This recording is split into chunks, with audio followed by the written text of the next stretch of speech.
Mao ni mga babae. Grabe ka, manipulative. Abi kay wala gitumanan sa ilang gusto, sa ilang sutsot. Talikod-talikuran na lang dayon ta.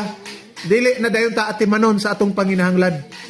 Oh yes, na manipulate ang bana mo na ang bana pod kay di pod gusto nga maka-absent sa kalendar o kanang dulog-dulog, bingbang-bingbang.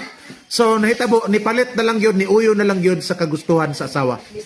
Bisag wala nagpakanaa. So ang nahitabo ron, wa na may sulod ang bugas, kutoy man ang tiyan, naghilak na ang mga bata, away ra gihapon. Wala ra gyud gihapoy peace. Wala gihapoy bingbang. Unsa may buhaton nato sa panimalay? Nakabalo naman taron nga yun anit ang mga asawa, yun anit ang mga bana, o yun anit sab ang mga chismes o mga intriga sa atong palibot. Unsa na may atong behavior? Naabatay usbon sa atong kaugalingon? Naabatay usbon sa atong karakter or sa atong imahe?